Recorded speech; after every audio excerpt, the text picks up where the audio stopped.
This episode contains sponsored items.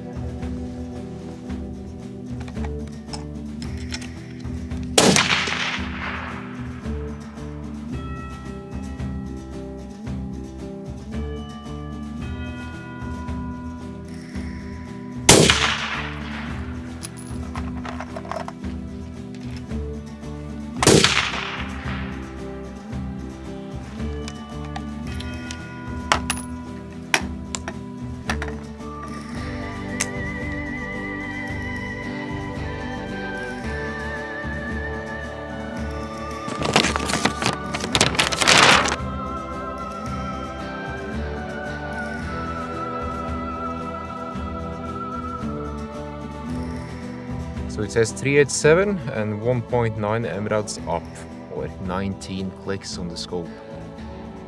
So this is where I spent my own money, and this episode is essentially just a repeat of the last one. So the previous binoculars, everything was included from the get-go. These binoculars are sold without the best software license, so I have to upgrade if I feel that I need them, and that's what I'm going to find out now. 1.9 or 19 clicks.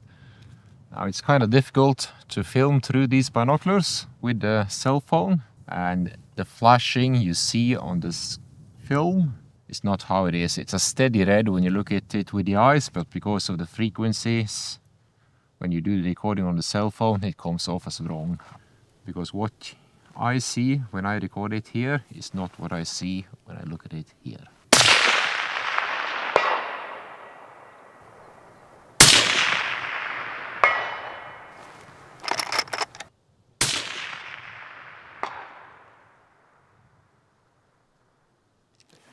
Okay, so that was 5 shots. So 4 out of 5 shots were perfect. So it's reasonable to believe that the first one was just a shooter error, although I didn't call it, but that's what you get when you don't practice enough. As you can imagine, having to use this tool to, not sure why this happens, take out the cartridges is more than a little annoying. I'm not sure if it is the extractor.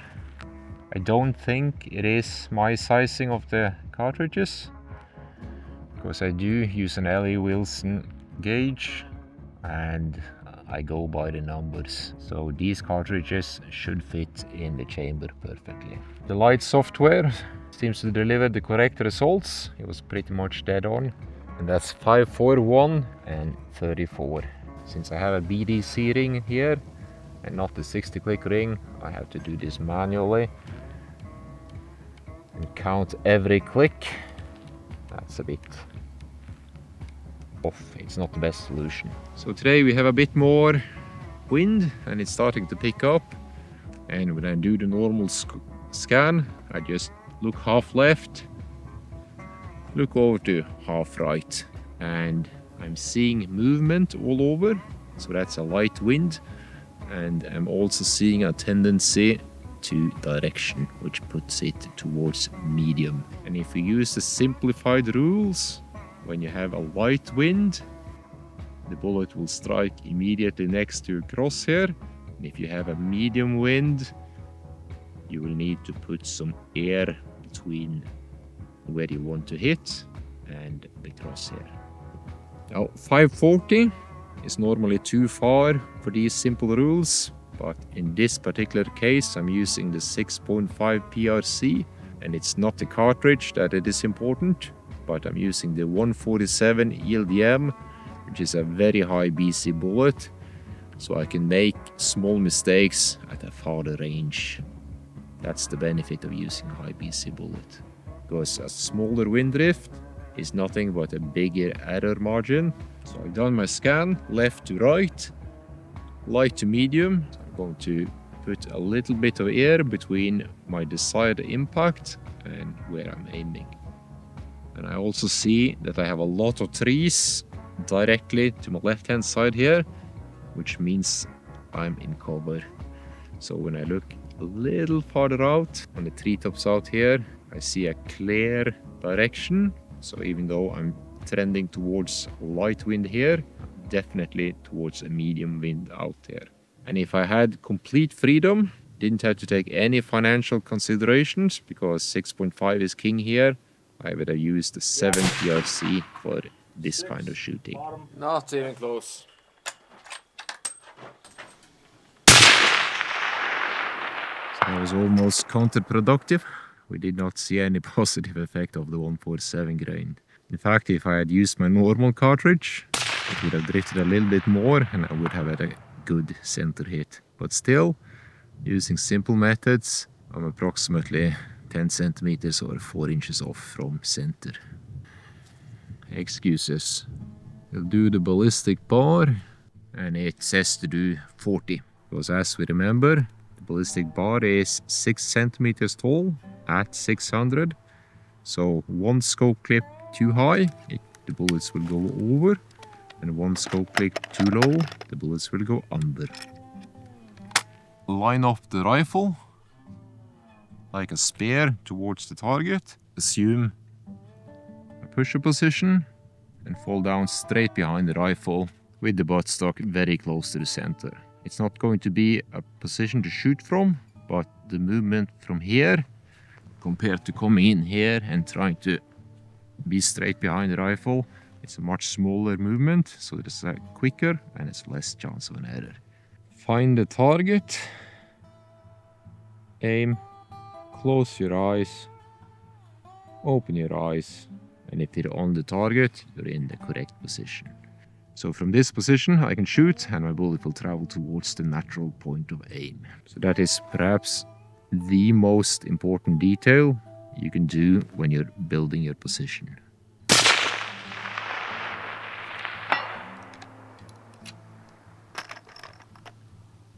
We're just aiming at the bar, and no matter what the impact says, just have to get it out, rotate it.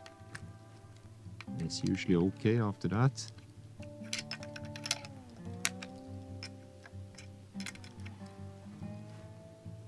I think it's a user error. I'm not opening the lever enough.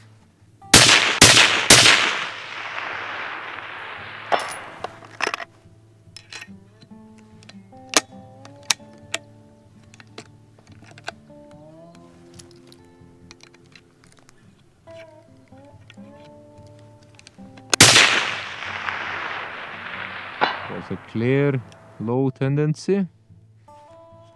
All of the cone of fire, if you remember the last episode, were below the bar. So it could be that I would have to upgrade the basic ballistic software license. And you do that via the app. Okay, we just stop the recording and I'll try to sort this out and we'll get back. Okay, so that's the Bluetooth connected. The update option has disappeared, and as far as I can tell, these binoculars now are upgraded to the elite version of the software, which was $150. And we'll see what it does.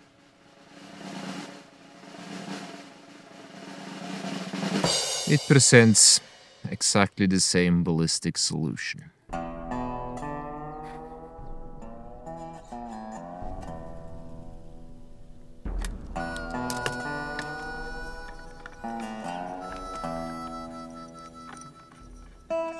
So this is 10 shots on the ballistic bar at 603 or whatever it said. 2 shots, hit the bar, and the cone of fire itself is definitely below. So that solution would have benefited from being 6 centimeters higher, then most of the shots would have been on the bar. So I think the blaster binoculars took that victory so far. That's a bit frustrating, and also spending $150 and computer says no. Okay, so there's no getting around that. The solution, with or without the elite software, doesn't coincide with what the rifle does on the target. I upgraded the software to the elite and it just gave me the same numbers. And I wasn't too happy about that purchase. But when you rebuild the profiles and use the custom drag profile, that's when it's going to change the numbers. So if you just test the binoculars, buy the license and use the same profiles, nothing is going to happen with the mats. It's only when you rebuild it and change the bullet drag profile to custom drag that you're going to see different numbers. The light license that comes with the binoculars should be good to 400, maybe even 500. But definitely the ballistic solution presented with the light software was too low. Almost every shot is below the ballistic bar. I would have preferred for these to be 10x42s, but that simply doesn't work from horseback. And occasionally I need to hold the binoculars single-handed and just take a quick peek at the animal when I'm working the cameras. And 10x42 is not too good there, but the compact size and the 8 power of these binoculars would suit that niche quite well, I think. And why did I end up choosing the Leicas over the Swarovskis or the blasters? Best price offered. It's as simple as that.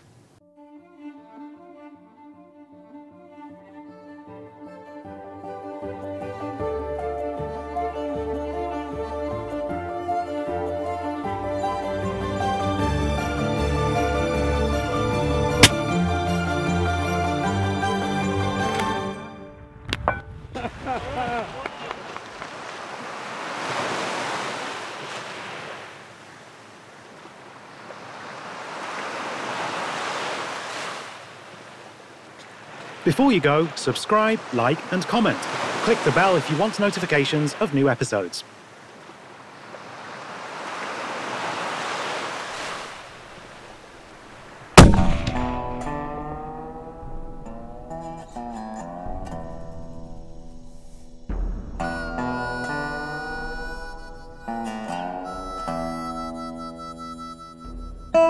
Start.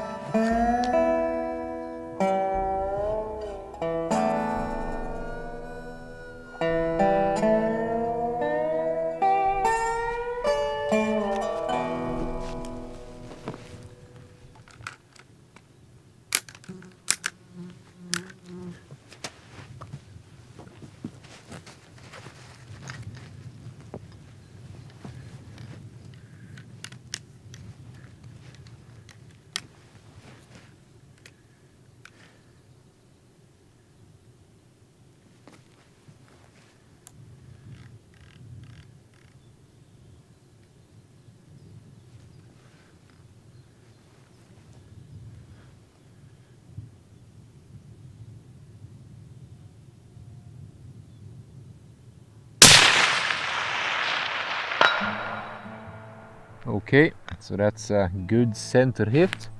So this was a long-range proficiency test, and as I've told you before, it's one shot, 1 minute, and the target is 500 or farther. You can also do it at 100 meters on the paper target, and the purpose is the same: basic marksmanship and working gear into your routine. And really, the speed isn't what's important here. The 1 minute time limit is just a time limit, so you have a reference to see how well you're doing with your gear. Now, including the binoculars in the process is new to me. So the binoculars suggested 3.3 or 33 clicks. That's also what I put on the turret here. And as you saw, the firing solution was perfect. Now that shot there was made with an upgraded license. I also upgraded the profile, so the drag curve is now custom drag. And as you saw, the result was pretty good. So we're going to do the ballistic bar again, this time with the correct profile and an upgraded license, and we'll see what happens with the tendency there. The light license that comes with the binoculars should be good to 400, maybe even 500, but definitely not at 600. It was a bit difficult to use the mag view to film through the binoculars, so we're just going to pop the display up on the cell phone and we'll demonstrate the values that way.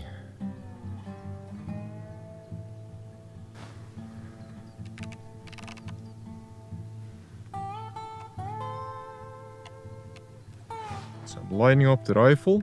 I'm just looking straight over it and aiming at the target. I want this line to hit me in the groin. And I'll bring myself in. I want this line to hit me in the groin. And when I look down now, I'm looking straight at the target. So that's how you start your position without having any unnecessary tension. Now, my foot here is hitting the side of the terrain, so I am unable to have a 100% straight position. So I'll try moving the rifle.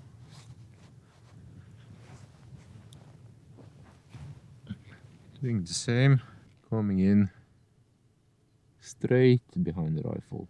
Note how I'm putting the head straight down. I'm not trying to angle it sideways here. And be careful so you don't bleed on your optic and mess it up. Adjust the parallax, you just twist quickly so the eye can't compensate, and you find the setting where it's sharp. Do a wind scan, look out left, look across to the right. Everything looks fine. I have a light to medium wind coming in from the left hand side, and I'm looking behind just to see if there's something I'm missing. Occasionally you will be lying in a sort of a dell or a hidden spot in the terrain, so the wind where you are is actually swirling compared to what it does to the rest of the terrain. So when I turn this way, I'm looking up towards the trees, and I'm just making sure that those trees are doing the same as the trees in front of me. And everything looks fine. I have an open space, no particular terrain features, and this should be fairly straightforward shooting.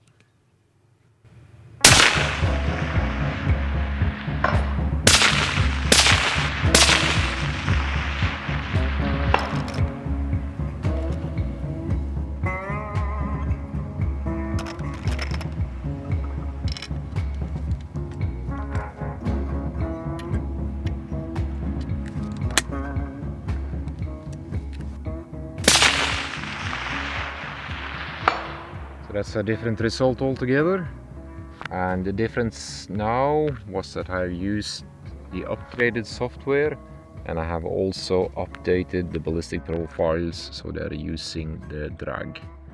This one was a clear shooter error for me. I didn't have the rear bag properly compressed against the stock, so when the recoil comes and the rifle moves away, it goes down and the barrel goes up, and it also lifts the bullet. But this is a reasonable cone of fire, and 2 out of 4 is on the bar and 2 is ever so slightly above. More than good enough ballistic solution. So the conclusion so far will have to be that for shooting 400 meters, the light software is going to be more than good enough. You can probably stretch it out to 500. I wouldn't, because when I see the impacts today, and that's despite adding the long-range proficiency test, the tendency at 500 is much better. And at 600, I would absolutely not use the light solution. Upgrade the software. And you might have noticed that I held up one cartridge. Blue bottom, don't use for any of the important shots. So if anything feels a little bit off and I'm resizing the case, inserting the primer or seating the bullet, I just pull it aside, mark it blue at the bottom, and I don't use it hunting, and I don't use it for important projects like this. That is the extent of precision reloading I do, or special procedures. It's better to be safe than sorry. We'll take this blue cartridge now, and we're going to shoot it at 540. The binoculars says 36. And we'll see if there really was anything off, or if it just was my feeling.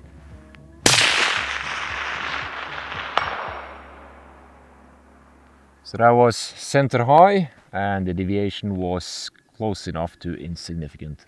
Easy and simple procedures, solid results, and in this particular case, the key is the extremely high BC of the bullet, which will give me a more generous error margin on the Windcall. which can also be translated to you can get away with doing dumber stuff. This is enough for today. I just wanted to rectify my initial conclusion. So I almost made a mistake here on the initial go. I would have to say thank you, Jörn, because he derailed my original conclusion, because the manual is a bit anemic. And eventually I managed to figure out that I need to rebuild the profiles and use the custom drag model. And this is basically how I spend my summers. If I have any piece of new equipment, I'm going to thoroughly familiarize myself with it, see what it does, and I'm going to go for a walk and test some new equipment before the hunting season. And hopefully there will be a couple of hunting films as well later this season. So no promises, and see you later. Subscribe to the THLR channel by clicking the left logo icon, so you'll be shooting straighter than a drunk skunk before the sun shines over northern Norway.